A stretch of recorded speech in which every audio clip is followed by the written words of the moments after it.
Assalamualaikum warahmatullahi wabarakatuh. Selamat pagi. Perkenalkan, nama saya Akbar Cahyo Putro Yuwono, NIM 200203169 dari kelas Filwar 1A. Ingin mempresentasikan tentang kerupuk jengkol oyo. Pertama, ada pengantar bisnisnya. Kegiatan bisnis merupakan proses kegiatan oleh individu atau kelompok melalui proses penciptaan, pertukaran kebutuhan, dengan tujuan untuk memperoleh keuntungan khususnya secara finansial untuk mendapatkan laba atau keuntungan. Sebuah bisnis ada memiliki tujuan utama yang mendapatkan keuntungan atau profit dari barang atau jasa yang berhasil dijual ke konsumen. Selain tujuan utamanya, ada beberapa tujuan lain dari sebuah aktivitas bisnis. Menyediakan barang dan jasa yang dibutuhkan masyarakat, meningkatkan kesejahteraan pemilik bisnis dan orang yang terlibat di dalam bisnis tersebut, menciptakan lapangan pekerjaan untuk masyarakat, meningkatkan pertumbuhan ekonomi masyarakat dan negara, menunjukkan prestise dan kinerja, menunjukkan eksistensi sebuah perusahaan dalam jangka panjang. Dalam pengelolaan bisnis itu ada berbagai pihak-pihak yang ada di dalam kepentingan dan keterlibatannya masing-masing. Yang pertama ada pemilik modal yang menyediakan dana dalam aktivitas bisnis ini.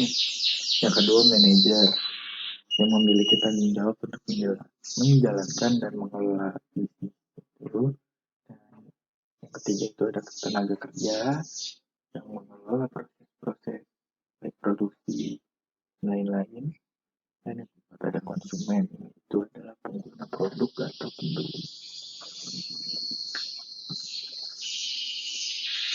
Dan kalau di sini kita bicara tentang peluang bisnis kerupuk jengkol, peluang bisnis kerupuk jengkol itu bisa dipikirkan karena usaha memproduksi kerupuk jengkol sangat mudah untuk diproduksi untuk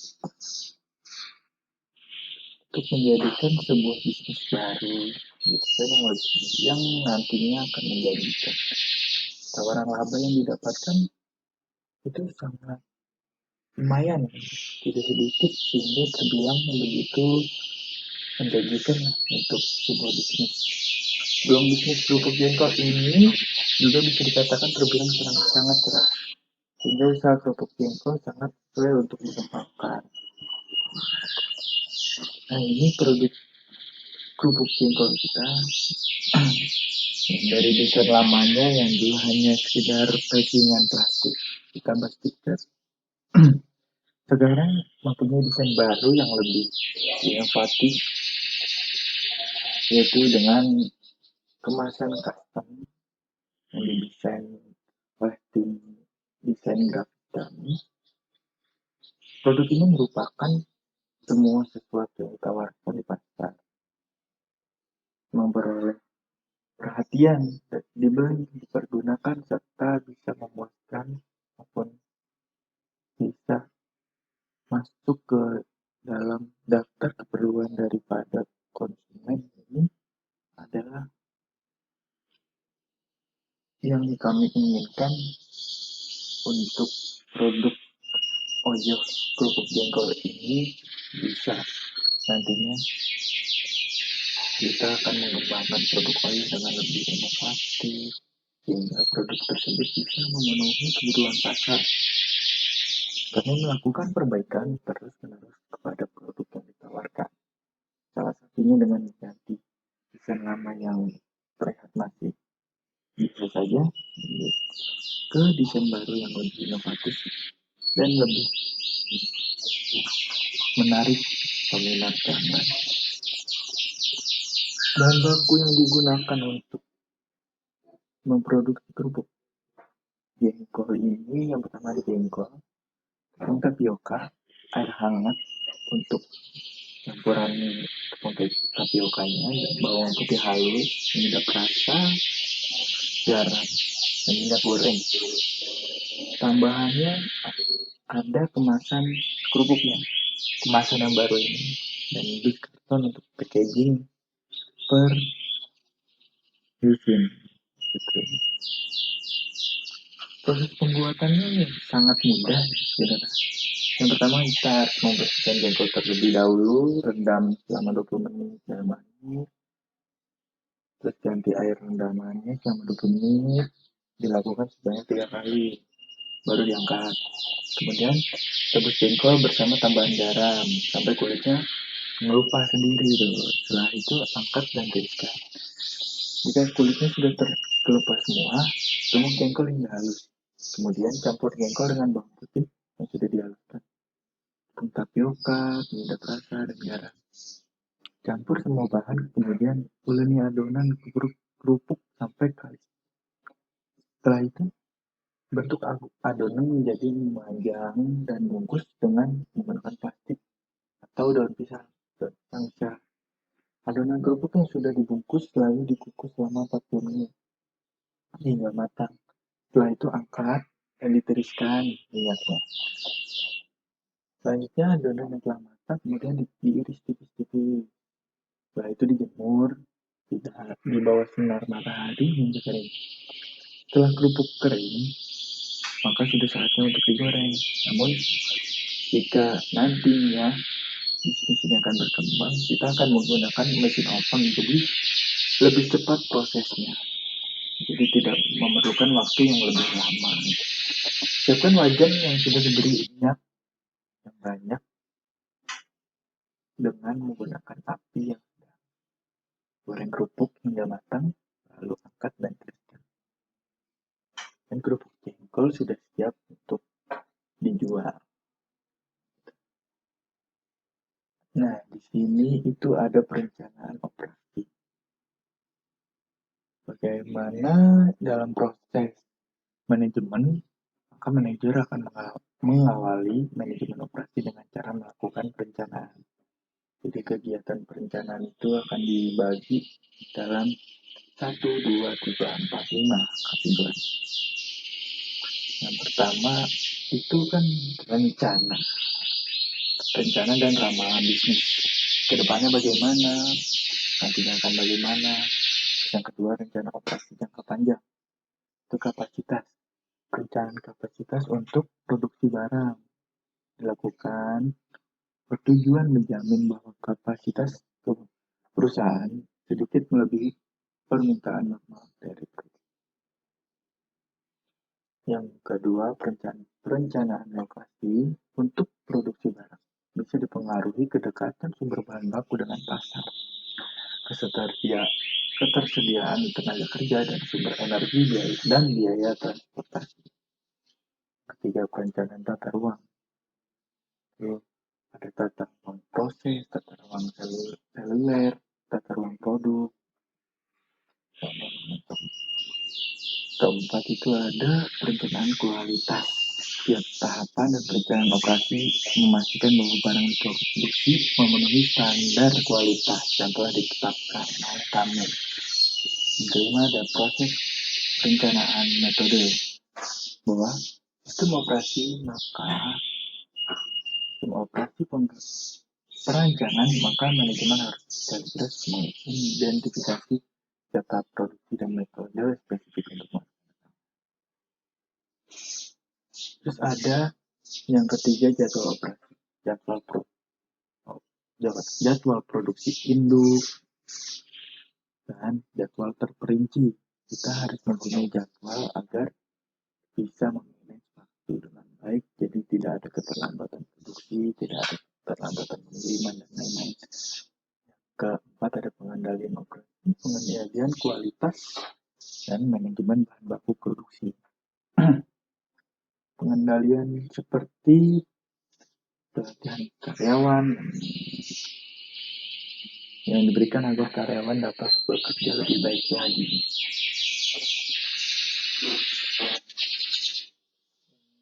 Terakhir ada output untuk pelanggan. Perencanaan kualitas. Perencanaan kualitas ini terbagi ke dalam perspektif produsen dan perspektif konsumen. Jadi kalau dilihat dari perspektif produsen itu kualitas kesesuaian terhadap spesifikasi dan biaya. Dari perspektif konsumen itu dari kualitas desain, karakteristik kualitas harga. Dari perspektif produsen itu tuh sesuai untuk konsumen, dan dari konsumen pun sama, itu yang sesuai untuk konsumen. Cuma di sini di samping kiri ada produksi dan samping kanan ada pemasaran. Jadi harus direncanakan dan diperhatikan dengan baik. Analisa keuangannya. Untuk investasi awal ini, untuk biaya awal, modal awal untuk memberi peralatan dan mesin awal untuk memulai usaha bisnis kerupuk jengkol. Peralatannya di sini ada pisau, talenan, wadah, panci, baskom, wajan, alat aduk dan tumbuk, alat masak dan makan, mesin tiris, kompor, dan tamu. Ini semua total 1.800.000. Ini sudah disesuaikan untuk peralatan keseharian untuk memproduksi kerupuk jengkol. Biaya tetap kemasan 1.500.000 per bulan, gas 3 kilo 600.000 per bulan, sewa tempat 500.000 per bulan, air listrik 400.000 per bulan. Gaji untuk 2 karyawan itu 2 juta per bulan, jadi gaji untuk 1 karyawan itu 1 juta per bulan. Biaya variabel ingkos 1,5 juta per bulan, tepung tapioka 2.100.000 per bulan, bawang putih 600.000 per bulan, minyak goreng 1.050 per bulan, penyedap rasa 450.000 per bulan. Ini sudah disesuaikan untuk biaya produksi untuk 1 bulan. Jadi semua total harga yang ada di sini ini untuk biaya produksi 1 bulan. Analisa keuangan. Biaya operasional, total biaya tetap ditambah total biaya variabel 5 juta rupiah ditambah 5.700.000. Total dari biaya tetap 5 juta. Total biaya variabelnya 5.700.000. Jumlahnya itu 10.700.000 rupiah. Pendapatan per bulan dari 50 bungkus per hari bisa kita produksi dan kita jual, itu dikalikan 10.000 harga dari kami untuk konsumen, itu dikali 30 hari, itu dapat 15 juta rupiah. Keuntungan per bulan, total pendapatan dikurang total biaya operasional, pendapatan per bulan dikurang biaya operasional, itu 15 juta rupiah dikurang 10.700.000 rupiah, sama dengan 4.300.000 rupiah. Itu keuntungan per bulan. Dan untuk balik modal investasi awal, keuntungan dikurang investasi awal, itu ada 4.300.000 rupiah dikurang 1.800.000 rupiah. Itu investasi awal yang tadi sudah ditotalkan, itu dikurang mempunyai laba bersih 2.500.000 rupiah. Jadi untuk 1 bulannya kita memproduksi 50 bungkus per hari dan dijual pada konsumen 10.000 per bungkus, itu sudah bisa menutupi investasi awal atau investasi pertama kita untuk memproduksi kerupuk jengkol itu bisa mengurangi investasi awal kita di 1 bulan. Sudah tidak ada lagi laba kotor, jadi laba bersihnya sudah 2.500.000. Dan kami ingin menawarkan kepada perusahaan Bapak untuk bekerja sama dengan kami, Kerupuk Jengkol Oyo, untuk mengembangkan bisnis ini ke taraf internasional atau kami akan mengekspor bisnis Kerupuk Jengkol Oyo ini ke luar negeri, bisa sekitaran ASEAN atau bisa ke luar negeri sesuai dengan kebutuhan pasar. Produk kerupuk jengkol Oyo ini berasal dari Jawa Barat, berkembang pesat karena membuat inovasi produk. Jadi, produk jadi dari olahan bahan jengkol dan dikemas dengan menggunakan kemasan dengan desain yang menarik, sehingga menjaga kualitas produk serta menambah nilai jual produk. So yang kita tampilkan desain lama kami sudah kami rubah ke desain baru yang lebih inovatif dan lebih menarik, jadi menambah nilai jual produk. Dan juga sudah mengantongi izin pangan industri rumah tangga PIRT dari pemerintah Provinsi Jawa Barat. Dan kami sudah masuk ke sosial media seperti Instagram, website. Kami sudah bisa untuk masuk ke dalam industri 4.0 dan menggunakan teknologi online dengan sebaik-baiknya. Jadi produk kami ini sudah lumayan berkembang pesat untuk masalah penjualan offline maupun online. Jadi yang presentasi saya untuk hari ini, kurang lebihnya mohon maaf. Assalamualaikum warahmatullahi wabarakatuh.